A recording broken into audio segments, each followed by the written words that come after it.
ازيكم حبايبي، عاملين ايه؟ يا رب تكونوا بخير وفي احسن حال. النهارده ان شاء الله هنعمل مع بعض هريسه الشطه في منتهى الجمال، وهقول لكم كده على شويه حاجات ان هي ما تبص معاكم. يعني شايفين قد ايه الهريسه هي جميله. هي الهريسه ليها كده طرق تانية، بس دي طرق دي طريقه يعني من ضمن الطرق، وان شاء الله كل مره هعمل لكم طريقه مختلفه. هنحطها كده في برطمان ونحطها في الفريزر، بجد بتطلع معانا زي الفل، وبتقعد معانا بالسنة والاتنين والتلاتة كمان، بتقعد معانا كذا سنة، بتبقى معاكي بنفس اللون وبنفس القوام بتاعها وكل حاجة، بتطلع معاكي زي الفل. تقدري تحطيها في الاكل بتاعك، تقدري تحطيها في المخللات الليمون، مخلل الزيتون، مخلل البتنجان المقلي والكلام ده، تقدري تدخليها. تقدري تعملي كمان المحشي منها، تحطي معلقتين من الهريسه دي، بجد تحفه. يلا نخش على الطريقه. اول حاجه معايا فلفل اهوت اللي هو الاحمر القرون ده، كان الكيلو وربع ب10، حلو جدا على فكره، ساعات بيبقى ب20 و30 جنيه، فجبت كيلو وربع ب10 جنيه. قلت اعملهم معاكم طريقه يعني من الطرق بتاعه الشطه بتاعه الهريسه. هنشيل القمع بتاع الاخضر دوت ونغسله كويس جدا الفلفل، وبعد كده نقطعها بقى اجزاء اهو. هنشيل اللي هي العمق الاخضر دوت. يا ريت لو اول مره تشوفيني تشتركي في القناه، ولو عجبك الوصفه بتاعتي ما تنسيش تحطي لي لايك وتكتبي لي كده كومنت حلو.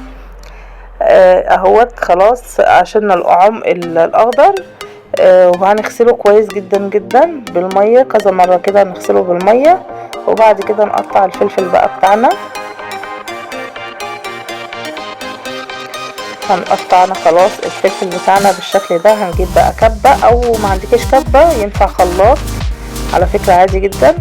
هنجيب الكبه بتاعتنا بقى، الحجم يعني الكبه بتاعتي كبيره، هنحط فيه الكميه كلها اللي معايا، وهفضل اطحنها كلها في الكبه لحد ما تبقى ناعمه معايا بالشكل اللي انتوا شفتوه في اول الفيديو.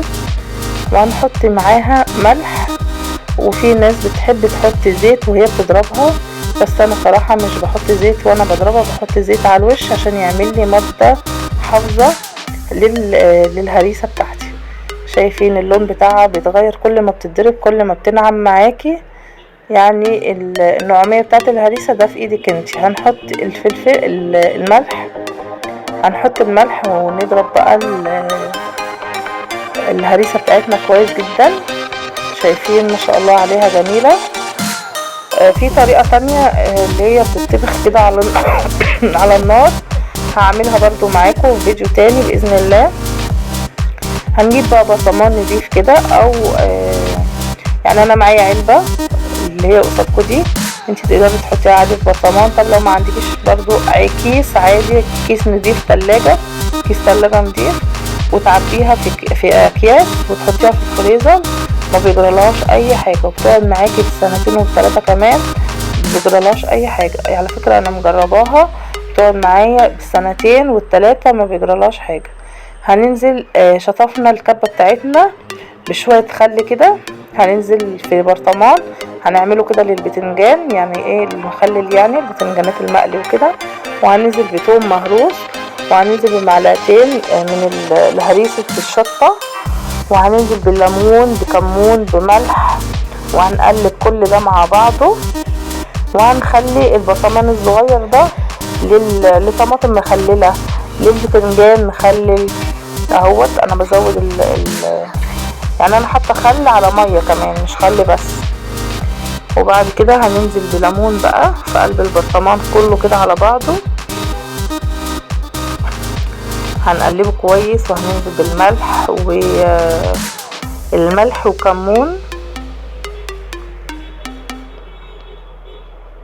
بجد طريقه حلوه جدا وممتازه، وهتريحك وانت كمان بتعملي الاكل. تاخدي كده معلقه من البرطمان اللي احنا عاملينه التاني ده، معلقه كده مع الاكل، مع الباميه مصلصه، اللي هي الفاصوليا الخضراء، المحشي، بجد بتدي طعم ممتاز. هنحط بقى على الوش زيت يعمل لنا مادة حافظة لقلب، تعمل لنا مادة حافظة ان مفيش اي حاجة يبوظ معانا. طبعا البرطمان ده ما ينفعش يتحط في التلاجة نهائيا، لازم يتحط في الفريزر. والبرطمان ده برضو هيتحط في الفريزر. عايزه تحطيه في التلاجة وتستخدميه، اللي هو البرطمان الصغير، عايزه تحطيه في التلاجة وتستخدميه على طول مفيش مشكله. احنا حاطين عليه خل وليمون. يا رب يكون الفيديو عجبكم، ما تنسوش تحطوا لي اللايك. مع السلامه.